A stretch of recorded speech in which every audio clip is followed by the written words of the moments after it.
जय हिंद। देखिए, कश्मीर में अभी एक्स्ट्रा 200 जो कंपनीज को वहाँ तैनात किया गया है, इससे एक अटकलें निकल के आ रही हैं कि कश्मीर को फिर से तोड़कर जम्मू को अलग कर दिया जाएगा।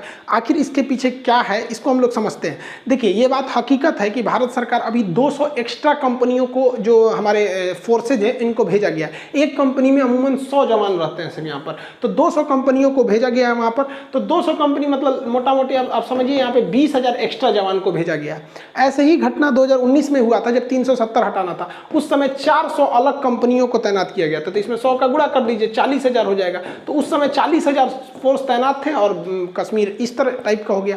तो अब कुछ लोग का कहना है कि ऐसे ही कुछ होने वाला है, हालांकि ये एक र्यूमर है। अब सरकार इसमें सफाई दे रही है। देखिए, सरकार के भी हाथ बंधे होते हैं, इनको हर अपना प्लान खुल के नहीं बोल सकते कि हमको क्या करना है। इनको राष्ट्रीय सुरक्षा भी देखना है और देश के अंदर भी देखना है। तो इन लोगों का कहना है कि ये जो फोर्स थे, ये अलग अलग राज्यों में चुनाव में थे, जैसे बंगाल के चुनाव में ये वहां से लौटे, ऐसा नहीं है। देखिए, अगर ये बंगाल चुनाव में वहां रहते तो इतना वायलेंस भी जो था वहां पे नहीं हुआ रहता। तो गवर्नमेंट को कंसर्न क्या है कि देखिए, जो इस साइड वाला पीओके वाला एरिया है, जो पाकिस्तान ने ऑक्युपाई किया है, वहां पे वो इलेक्शन कराना चाहता है। तो वहां इलेक्शन की वजह से पाकिस्तान ने ऑलरेडी इधर फोर्स डिप्लॉयड करके रखा है, और आतंकवादियों का तो वो पूरा वहां पर हेड ऑफिस है, वहां पे मुजफ्फराबाद वगैरह।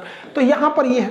इस साइड में चाइना, जो अक्साई चीन है, गलवान घाटी पिछले साल जून याद है आपको, इसी साल घटना हुआ था। तो इधर से ये है और इधर दोनों मिलकर युद्धाभ्यास कर रहा है सब वहां पर। तो यहाँ पर जो हमारे फौजी हैं, इनका मनोबल न टूटे बल्कि मनोबल और बढ़े, इसलिए एक्स्ट्रा फौज को भेजा गया। अब ये लोग खुल के थोड़े बोलेंगे कि भैया हम उनका मनोबल बढ़ाने के लिए करें। इनके पास अपनी एक लिमिटेशन होती है, एक प्रोटोकॉल्स के तहत ये लोग बंधे होते हैं। अब चाइना को काउंटर करने के लिए देखिए, यहाँ पे जो वेस्टर्न डेडिकेटेड फ्रेट कॉरिडोर बनाया गया है, जो यहाँ से जाते हैं, ये केवल मालगाड़ियों के लिए वो जो ट्रेन बनाई गई है, उस ट्रेन पर कंप्लीटली मिलिट्री ट्रेन को चलाकर पूरी तरह से ट्रायल किया गया है। अब ये पूरी ट्रेन चाइना के स्वागत के लिए, यहाँ पर देख रहे हैं ये सारा जो सामान है, वहाँ उनकी आरती उतारने के लिए जितने सामान जा रहे हैं मिलिट्री के, यहाँ से भेजे गए हैं, ताकि दिखाया जा रहा है कि भैया हमारी ट्रांसपोर्टेशन उधर बहुत बेहतरीन ढंग से हम वहाँ आराम से पहुँच सकते हैं। एक्चुअली चाइना ने क्या किया, अभी एक तो अमेरिका का जो B-52 बॉम्बर है, उसका कॉपी करके उसने एक S-20 बॉम्बर बना दिया यहाँ पर, और ये काफ़ी खतरनाक है, स्टील्थ बॉम्बर है, ये जल्दी रडार में आएगा नहीं, और इसका रेंज 600 किलोमीटर है। और जो हम लोग लेटेस्ट S-400 मिसाइल खरीद के ला रहे हैं, तो उसका रेंज 400 किलोमीटर है। तो ये उससे भी दूर खड़ा होकर, क्योंकि इसका रेंज 600 किलोमीटर है, तो वहाँ से मार देगा, और ये पहले तो रडार में पकड़ में नहीं आएगा, और S-400 का रडार बहुत एडवांस है, तो पकड़ भी लेगा तो उसका रेंज 600। तो ये भारत के लिए कंसर्न का विषय है, क्योंकि हम लोग थोड़ा टेक्नोलॉजी में चाइना से बहुत पिछड़ते जा रहे हैं डिफेंस वगैरह को लेकर यहाँ पर। और ये दोनों लोग मिलकर यहाँ पर जो वहाँ युद्धाभ्यास कर रहे थे, इसलिए वहाँ पर सेना को बढ़ाना काफ़ी ज़्यादा जरूरी था वहाँ पर। अब देखिए, कुछ लोग का कहना है कि जम्मू को अलग कर दे के लिए, तो इसका एक तो डेमोग्राफी समझिए। ये वाला बेसिकली जो एरिया है, ये रेड वाला जो कर दिए, ये एरिया आता है कश्मीर का, और नीचे का ये एरिया आता है जम्मू, और ये बेसिकली लद्दाख था। तो इतना बड़ा लद्दाख वगैरह को दोबारा इसे रिकंस्ट्रक्ट करके बनाया गया था। तो ये जो कश्मीर वाला एरिया है, इसमें बेसिकली मुस्लिम बाहुल्य है, और यहाँ पर पॉपुलेशन के हिसाब से। और बाकी के जो एरिया है, ये वाला लद्दाख वाला और ये जम्मू वाला, यहाँ पर मिली जुली जनसंख्या है, जिसमें बौद्ध भी आते हैं, सिख लोग भी हैं, और हिंदू भी हैं। तो इस एरिया में, तो इन लोग का कहना है, स्पेशली देखिए लद्दाख वाला, ये लद्दाख का जो एरिया, ये नीचे वाला, ये इनका कहना है कि भाई जम्मू वाला ये एरिया, इनका कहना है कि जो कश्मीर के लोग हैं, ये इन पर डोमिनेट कर देते हैं। अक्सर देखिएगा, डोमिनेट इन द सेंस आप समझिए, जैसे मान के चलिए कोई लखनऊ का आदमी है, वो यूपी के लखनऊ का है, और अगर कोई यूपी के किसी देहात से आएगा ना, तो लखनऊ वाला सोचेगा कि अरे हम मेट्रो सिटी के हैं, लखनऊ के हैं, उसके ऊपर थोड़ा सा दबाव बनाने, मतलब एक अपने को इलीट क्लास का शो करेगा। तो वैसे ही यहाँ के लोगों का कहना है कि कश्मीरी अपने को थोड़ा श्रेष्ठ मानते हैं, कहते हैं कि जम्मू वालों से ऊंचा मानते हैं यहाँ पर। तो इन लोग का कहना, हमारे साथ भेदभाव क्यों हो रहा है भैया, एक ही राज्य में भेदभाव होगा तो हमको अलग कर दीजिए। दूसरा कि जॉब जो अपॉर्चुनिटी है, ज़्यादातर कश्मीर में चली जाती है, यहाँ के लोगों को जॉब भी कम मिलता है, डेवलपमेंट भी इधर कम मिलता है, और इन लोग का हर तरह से ये लोग भेदभाव को झेल रहे होते हैं। इसलिए इनका कहना है कि हमारे लिए एक अलग राज्य बना दीजिए। लेकिन इसमें दिक्कत क्या आ जाएगी, देखिए, हाँ ये तो है कि भाई यहाँ पर आतंकवादी घटना होती है, तो इन लोग का भी टूरिस्ट मतलब बर्बाद हो जाता है, वहाँ बम फूटता है, और यहाँ लोग जम्मू में भी नहीं आना चाहते हैं, यहाँ पे कोई भी शांति प्रिय जगह को पसंद करता है।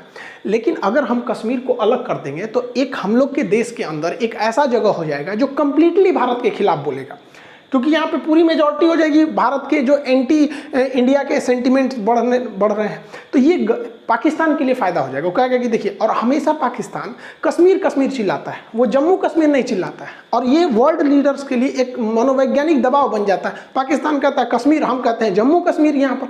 तो हमारे लिए एक ये है कि मिलजुल कर रहें। हालांकि गवर्नमेंट को इस पे सोचना चाहिए कि भाई जम्मू में भी और यहाँ पे भी इक्वली देखा जाए यहाँ पर, वरना ऐसा नहीं है कि भाई आप किसी स्टेट में एक एरिया को छोड़ देंगे। और अक्सर ऐसा नहीं है कि ये केवल कश्मीर में, आप अगर ओवरऑल इंडिया को भी देखेंगे ना, तो जो पश्चिमी भारत है या उत्तर भारत है, इस सब के एरिया में डेवलप ज़्यादा है, और पूर्वोत्तर को लोग छोड़ देते हैं, वहाँ डेवलपमेंट में नहीं ध्यान देते हैं। हालांकि 370 के हटने के बाद स्थिति बहुत बदल गई है। ये वही कश्मीर है जहां हमारे फौजियों को ऐसे पीट देते थे, सब ऐसे घेर घेर के, उन्हें आदेश नहीं रहता था क्योंकि वहां जो लोकल गवर्नमेंट थी 370 की वजह से उनके पास पावर ज़्यादा था, ऐसे लोग इनके पास नाचते थे।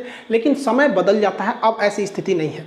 याद कीजिए, बचपन में कभी हम लोग स्कूल में मोबाइल लेके चले जाते थे तो टीचर लोग घर पे फ़ोन करते थे कि आपका लड़का बिगड़ गया है, मोबाइल लेके स्कूल में आया है। आज वक्त बदल गया, आज मोबाइल में स्कूल घुस गया है, स्कूल बंद, लड़का मोबाइल में देख रहे हैं। वही हाल हो गया इन लोग के साथ में।